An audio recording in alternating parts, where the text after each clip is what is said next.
Sarap niya. Shoutout nga pala kay Jeffrey Di Maano from Boracay Island. Okay guys, magluluto naman po tayo ng tinolang manok. So ganito ako mag-tinola ng manok. Painitin lang muna natin ang mantika, saka natin ilalagay ang mga pampalasa. Masama na yan dyan. Magluluto din naman yung pare-parehas. Ayan. Lahat, pinaka-importante sa lahat, pag magluluto ako ng tinola, hindi mawawala ang luya. Ayan, lagyan luya. Kasi native na manok yung ating lulutuin, masarap siya kapag mayroong luya or kompleto sa burado. At ayan, golden brown na ang ating mga pampalasa. Ilalagay na natin ang ating lulutuing native na manok.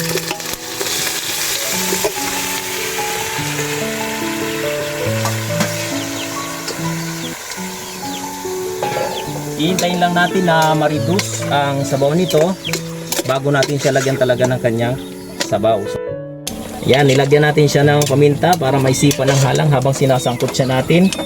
Yan, shoutout nga pala kay Jeffrey Di Maano from Boracay Island. Ayan. So ang ating lulutuin naman ngayon ay tinolang native na manok. Ayan, hintayin natin ma-reduce yung kanyang sabaw. Kapag hati na siya at golden brown na, saka natin siya lalagyan ng kanyang pinakang sabaw na talaga. Alright.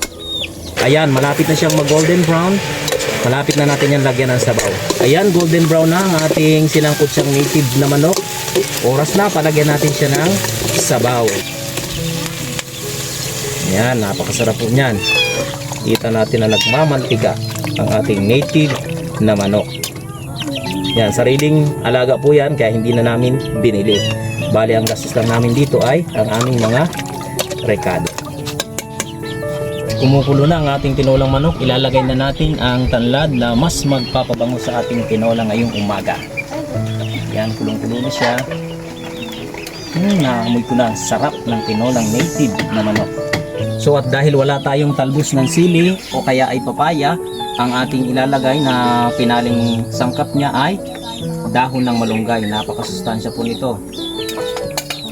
Yan, ang ating tinolang manok na mayroong malunggay.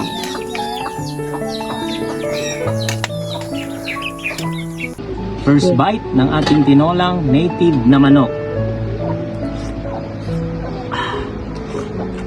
Sarap niya. Panalo ang lasa.